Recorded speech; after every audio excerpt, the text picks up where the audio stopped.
Il n'y a pas de paix sans démocratie. Il n'y a pas de démocratie sans alternance. C'est en ces termes qu'il faut résumer l'esprit de la rencontre citoyenne relative à la sortie officielle samedi 11 juillet 2015 à Pointe-Noire de Tournons la page Congo. Tournons la page Congo est ainsi membre d'une campagne internationale du mouvement citoyen transcontinental qui regroupe, vous le savez, les membres de la société civile en Afrique et en Europe. Tout mouvement social, associations, syndicats, intellectuels, artistes, journalistes, responsables religieux ou encore simples citoyens militants afin de contribuer à la mobilisation collective pour la construction et le respect des conditions d'une véritable démocratie sur le continent africain. Quelle est la page que nous allons tourner? La page que nous devrons tourner, c'est celle des dictatures, celle des présidences à vie, puisqu'évidemment, toute tentative de confiscation de pouvoir est une menace à la paix. Et puis, nous nous sommes dit, c'est le moment maintenant de lancer de manière officielle la campagne Tournons la page pour expliquer aux citoyens que c'est inadmissible qu'on ait des pouvoirs à vie. C'est inadmissible que nous puissions changer de constitution juste parce qu'un seul citoyen congolais voudrait demeurer au pouvoir ad vitam aeternam. Au cours de cette rencontre citoyenne marquant sa sortie officielle, Tournons la page Congo a donc exposé sur sa déclaration rendue publique le 2 juillet 2015 simultanément à Brazzaville et à Pointe-Noire. À la suite notamment de l'annonce par le président de la République qui a convoqué justement le dialogue, il a dit national sans exclusif. Aujourd'hui, à travers cette déclaration qui a été faite par la campagne Tournons la page, nous avons répondu en disant qu'il n'était pas du tout possible qu'un dialogue national sans exclusif soit organisé dans les conditions actuelles. Nous considérions que, évidemment, même l'agenda ne devait pas être imposé par le président de la République. Convaincu de la stabilité politique et institutionnelle depuis 2002, Tournons la page Congo s'interroge sur les critères qui ont permis d'identifier la crise institutionnelle du pays et convaincu le chef de l'État au point qu'il entame des procédures non prévues par la loi fondamentale, notamment à la veille de la fin de son mandat. Moi, je me balade toujours avec la Constitution. Partout où je m'en vais, je me balade avec la Constitution. Cherchez-moi l'article qui dit qu'on organise le dialogue. Cherchez-moi l'article qui dit qu'on peut faire un gouvernement de transition. Cherchez-moi un article qui dit que Sassou peut avoir un troisième mandat et un article qui dit qu'on peut aller au référendum pour changer la Constitution. Mais il est dit qu'on peut réviser tous les autres articles, sauf. Donc arrêtons de faire honte à notre pays. En 2010, le Congo célébrait les 50 ans de l'indépendance, entre guillemets. Le président de la République a dit que dans notre pays, il n'y avait pas de problème politique, que tout était calme, on était dans la paix. Mais on avait progressé sur les institutions politiques. Ce que nous n'avons pas eu à faire sur le plan social et économique. Pour tourner la page, il n'est pas du tout question de pouvoir réformer une quelconque institution au jour d'aujourd'hui au Congo parce qu'il n'y a pas du tout de crise institutionnelle qui soit établie et qui demande qu'on se retrouve, n'est-ce pas, pour pouvoir réformer. Et en tous les cas, la Constitution de 2002 prévoit un certain nombre de mécanismes qui permettraient ou qui doivent permettre justement les réformes. D'où vient l'urgente nécessité de réformer les institutions? Selon quels critères a-t-on jugé la réforme des institutions de l'État plus urgente que les préoccupations quotidiennes et permanentes des Congolais? Tournons la page Congo s'interroge aussi sur l'opportunité et les enjeux d'un nouveau dialogue, d'autant plus que les recommandations issues des rencontres ou concertations précédentes n'ont toujours jamais été mises en œuvre. Allusion faite aux concertations de Brazzaville en 2009, Evo 2011 et Dolisie 2013. Tant qu'on n'aura pas compris pour quelles raisons les recommandations de ces différents dialogues n'ont pas été mises en œuvre et pourquoi le gouvernement ne s'est pas attelé à les mettre en œuvre, cela supposerait que le dialogue actuel, en tous les cas, aboutirait à un certain nombre de recommandations et qui elles-mêmes aussi ne devraient pas dans ces conditions-là, être mise en œuvre. Et pour nous, tournons la page.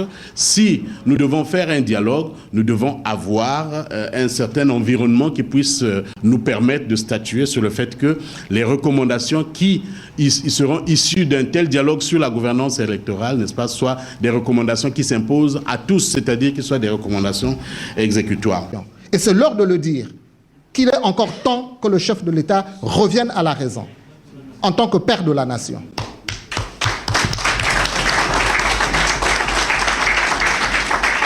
Et mon collègue, M. Moseo, a dit, je ne sais pas si la parole du chef de l'État compte encore. Et c'est regrettable. Lui-même, le chef de l'État, qu'est-ce qu'il nous a dit en décembre? Travaillons d'abord. Que 2015 était une année du travail. Ce n'était pas l'année des joutes électorales, pour reprendre son expression. Mais qu'est-ce qu'il est en train de nous servir aujourd'hui? Il n'y a pas longtemps, je crois le 30 juin, il a dit que le dialogue, c'est du 11 au 15.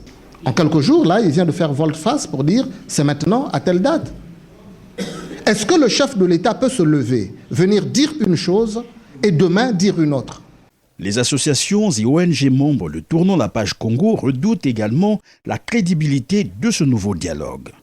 Quelque part, nous nous interrogeons sur ce qu'est la parole, n'est-ce pas, du président de la République. Le président de la République annonce du 11 au 15, un dialogue va se tenir. Et du 11 au 15, le dialogue ne se tient pas. Nous apprenons que ça a été reporté du 15 au 17. Il y a un problème, c'est la parole du président, c'est une parole qui doit être sacrée. Il dénonce en outre l'opacité sur les modalités et la démarche dans l'organisation de ce dialogue, et ce, depuis le lancement des concertations. Toutes les forces qui se sont exprimées pour dire non au changement de la Constitution n'ont pas été conviées aux consultations et ne seront jamais conviées à ce dialogue. Le chef de l'État a choisi de faire son dialogue avec ses partisans. Et c'est regrettable pour le père de la nation. Et c'est l'heure de le dire, qu'il est encore temps que le chef de l'État revienne à la raison, en tant que père de la nation. Parlons de la Constitution. Tournons la page Congo exhorte le président de la République de bien vouloir se prononcer formellement sur la question qui divise les Congolais aujourd'hui, notamment le changement ou non de la Constitution du 20 janvier 2002. Ce débat sur le changement de la Constitution, c'est le même débat que celui que je vois sur la République du Sud, là, c'est-à-dire la division du pays. C'est le même débat. Un chef d'État, quand il voit ça, il arrête. Alors, est-ce que le chef de l'État va un jour dire « Écoutez, il y a un débat sur la partition du pays, je convoque un dialogue. Allons dialoguer pour la partition du pays ?» Non, il faut dire que cette histoire de vouloir dialoguer sur le changement de la Constitution est une faute lourde. Tournons la page. Congo demande également à Denis Sassou Nguesso de déclarer solennellement son intention de ne pas briguer un troisième mandat, car ne pas le faire, dit-il, c'est trahir le serment que le président Sassou lui-même a prêté de défendre et de respecter la Constitution du 20 janvier 2002. Et par conséquent, c'est aussi mettre en péril, bien entendu, la paix et l'unité nationale dont il est garant.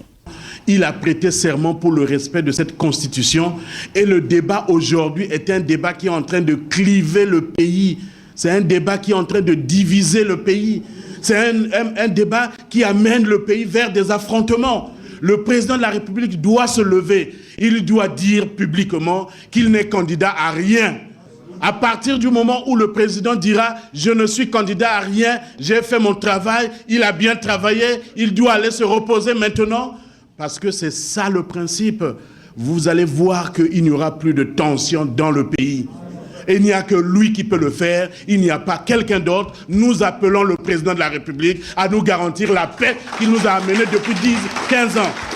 Tournons la page Congo s'est donc fixé pour objectif, vous l'avez probablement compris, de contribuer à la consolidation d'une dynamique de mobilisation citoyenne pour la promotion de la démocratie dans le pays, de mettre terme à la confiscation du pouvoir et promouvoir le respect des règles et principes démocratiques, se fixant entre autres valeurs le respect et la défense des droits de l'homme et des libertés fondamentales. Il convient de rappeler que sont déjà membres de Tournons la page Congo, la Commission diocésaine Justice et Paix, la Rencontre pour la paix et les droits de l'homme, la Fondation Nyosi, Action évangélique pour la paix, Mouvement pour la culture citoyenne, la conscience libre, la plateforme pour le respect de la Constitution du 20 janvier 2002, le Cercle des droits de l'homme et du développement, l'Observatoire congolais des droits de l'homme et le réseau d'associations des jeunes leaders congolais.